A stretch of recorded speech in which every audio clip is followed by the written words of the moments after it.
Hey, YouTube friends, welcome back.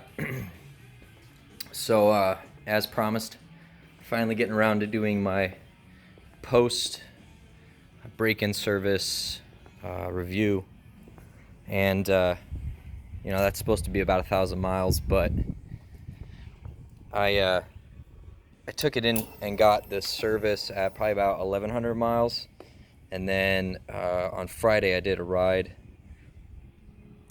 and put about 200 miles on that ride.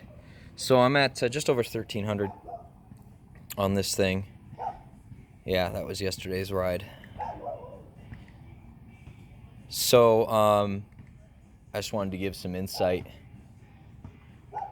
with kind of what I've experienced now that it's got the break-in oil out of there and everything.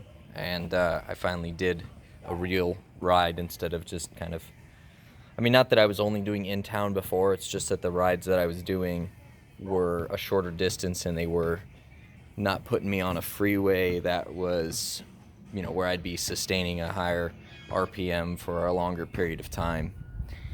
But yesterday's ride was 200 miles and it had everything on it from going up the I-17, which is postmarked at 75, posted 75 miles an hour, so we averaged probably about 75, 80. And then it took us into Prescott Valley, and then we went south through some twisties that were posted about 35, and we were probably averaging 40 to 45 through those twisties.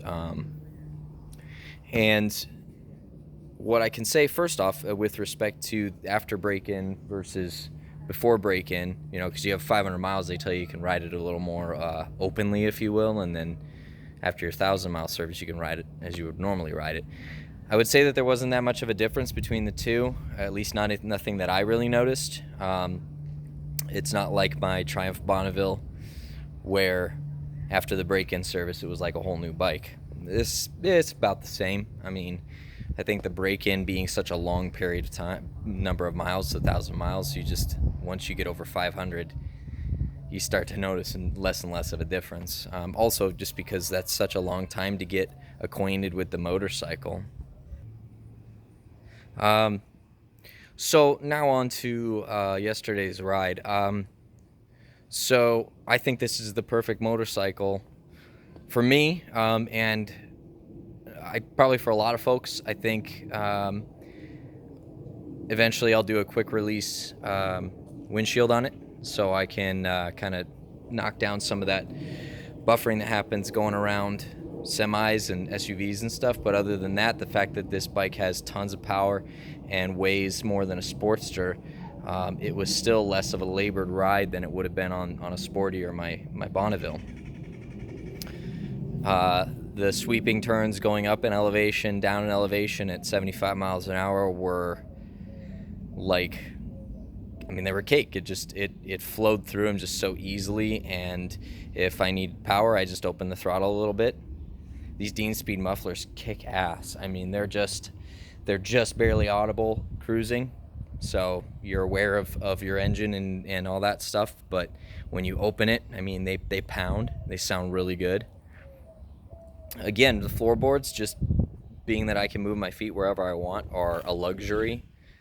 I was comfortable the whole ride. I'm probably not looking to change these bars anytime soon because it ended up being a really comfortable setup.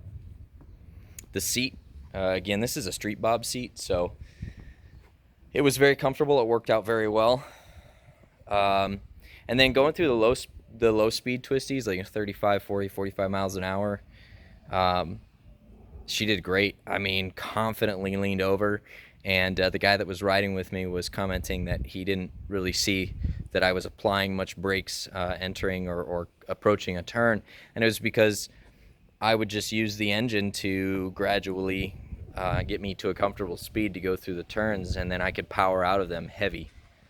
So I am very, very, very happy with this motorcycle. Very, very, very happy with its performance yesterday. So there you have it, guys. Go ahead and hit that like button and subscribe. I'm going to be doing a Dean Speed sissy bar on this with a back pad, and you'll see that soon. So take care and ride safe, guys.